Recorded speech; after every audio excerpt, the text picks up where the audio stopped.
Planning a trip to Walt Disney World and wondering where to stay, I get asked by people all the time, which makes sense because choosing the right hotel can truly make or break your experience. Disney hotels are very different. They're highly themed, have wonderful service, and are located close to the parks. But this doesn't mean they're designed for everyone and aren't without their flaws. I'm going to go through everything you need to know about each category of Disney hotels, and by the end of this video, you'll know if staying on Disney property is for you and which category of hotel is perfect for your family. Once you're done watching, click through to my pros and cons of every single Disney World hotel video. The link is in the description below. And if you want to save money on your Disney or Universal tickets, check out my link below for Undercover Tourist. It's cheaper than buying direct. There are 4 categories when talking about Disney hotels in general: value, moderate, deluxe, and deluxe villas. Keep in mind when I talk about pricing of each category, it's based on the least expensive standard room. There are upgrades available at each resort that will add to your bill. Every on-property hotel comes with its perks, regardless of category. Number 1, proximity to the parks.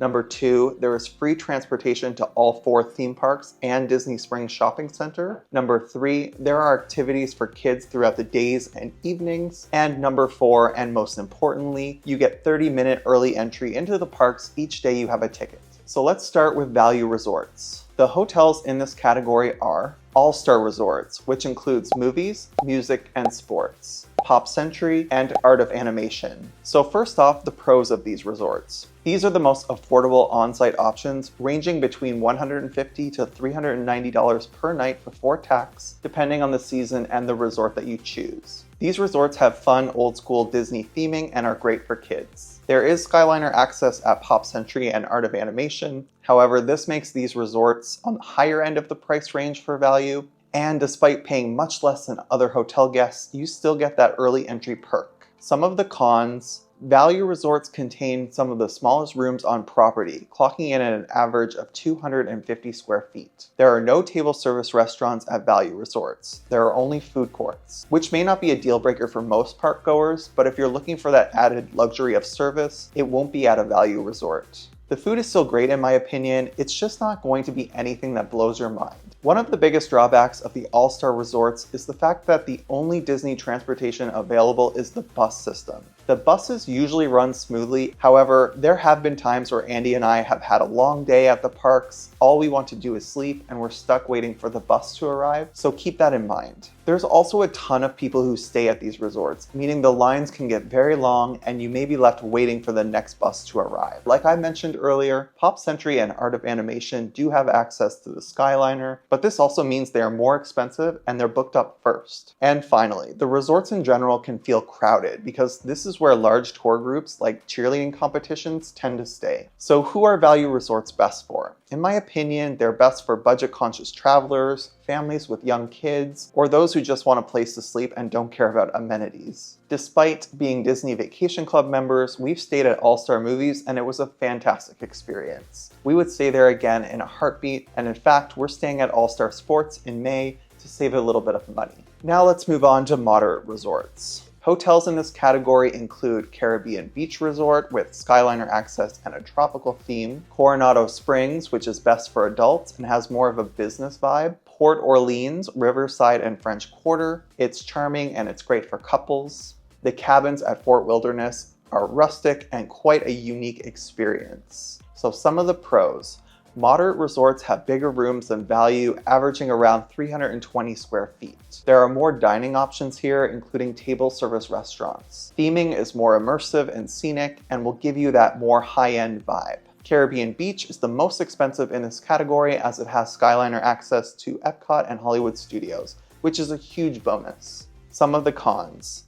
Obviously, you're going to be paying more than the value resorts, ranging from $270 to $440 per night before tax, depending on the season and which hotel you choose. Some of these resorts are huge, with long internal bus routes, meaning it will take you longer to get to the parks, and can also mean a lot of walking. This can be a deal breaker, especially after walking 30,000 steps at Magic Kingdom. And resorts like Port Orleans and Fort Wilderness are located quite far from the parks. Moderate resorts are best for families looking for a balance of price and amenities, couples who want a more scenic resort, and adults looking for more comfort than the value resorts offer. Deluxe resorts.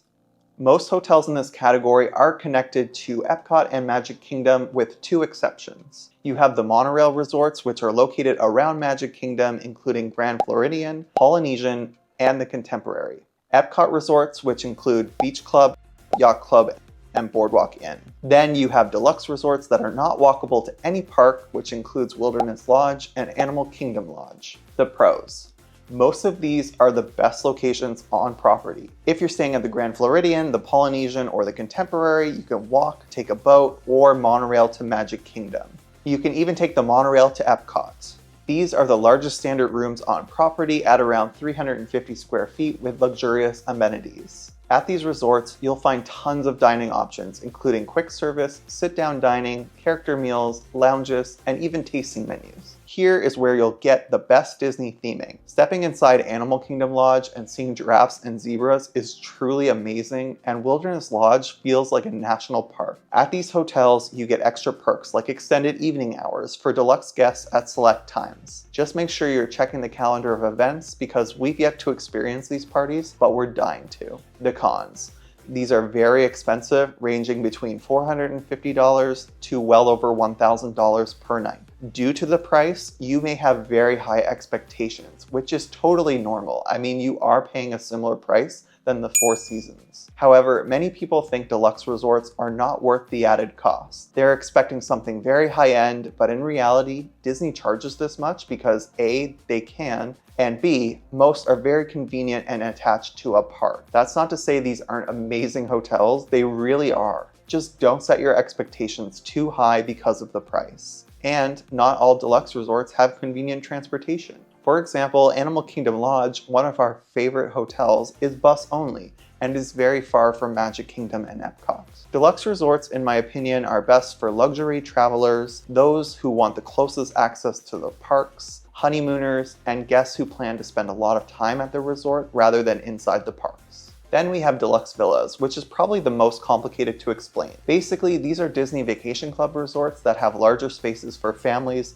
plus a place to make food. Hotels in this category. There are Disney Vacation Club villas at most deluxe resorts, but also 3 that are the entire property, such as Old Key West, Saratoga Springs, and one of Disney's most expensive hotels, Riviera Resort. This deluxe villa category offers spacious studios, with the exception of the Riviera, which boasts some of the tiniest rooms on property, 1-bedroom, 2-bedroom, and even 3-bedroom suites. There are even special Polynesian bungalows in Bay Lake that overlook the Magic Kingdom. Just get ready to miss that next mortgage payment. Pros.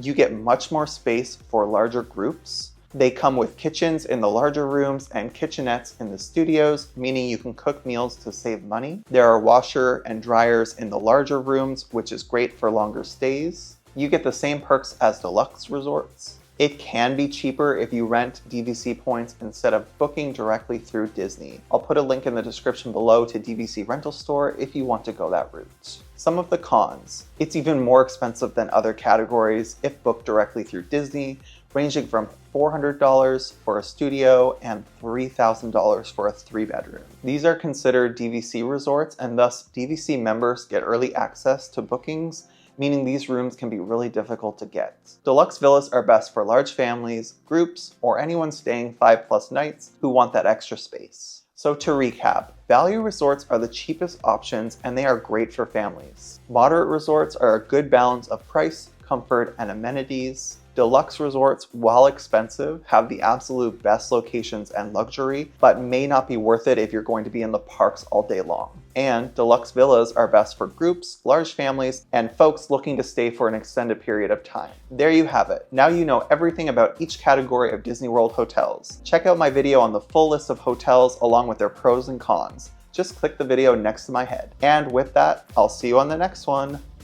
Bye!